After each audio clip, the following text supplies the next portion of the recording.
نیت اور اخلاص 6۔ میرے پاس ایک خیال تھا جسے میں شیئر کرنا چاہتا تھا۔ مسلمانوں کے لیے یہ جاننا ضروری ہے کہ ان کی اللہ تعالیٰ کی عبادت کیوں کی جاتی ہے، کیونکہ یہ وجہ اللہ تعالیٰ کی اطاعت میں اضافے کا سبب بن سکتی ہے، بعض صورتوں میں نافرمانی کا باعث بن سکتی ہے۔ جب کوئی اللہ کی عبادت کرتا ہے تو اس سے حلال دنیاوی چیزیں حاصل کرنے کے لیے اس کی نافرمانی کا خطرہ مول لے لیتا ہے۔ اس قسم کے شخص کا ذکر قرآن پاک میں آیا ہے۔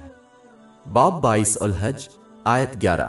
اور لوگوں میں سے وہ ہے جو اللہ کی عبادت ایک کنارے پر کرتا ہے، اگر اسے اچھائی چھو جاتی ہے تو اسے تسلی ملتی ہے، لیکن اگر وہ آزمائش میں مبتلا ہو جائے تو وہ منہ پھیر لیتا ہے، اس نے دنیا اور آخرت کھو دی ہے، یہی سری نقصان ہے۔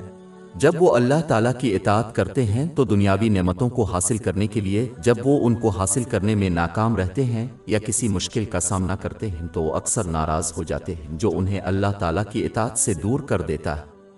یہ لوگ اکثر اللہ تعالیٰ کی اطاعت اور نافرمانی کرتے ہیں اس صورتحال کے مطابق جس کا وہ سامنا کر رہے ہیں، جو حقیقت میں اللہ تعالیٰ کی حقیقی بندگی کے خلاف ہے۔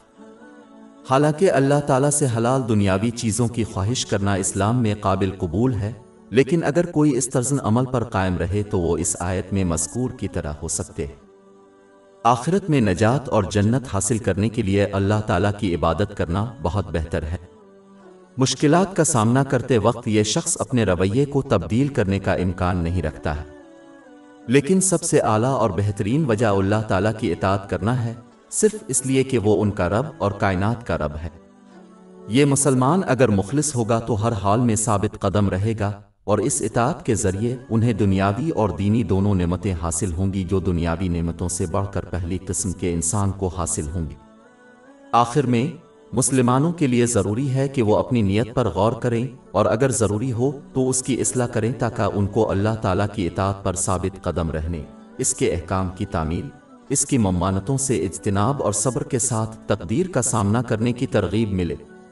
تمام حالات میں ہماری ویب سائٹ www.sheikhpod.com پر 400 سے زیادہ مفت ebooks, audiobooks, infographics, podcast اور بلاگ دستیاب ہے۔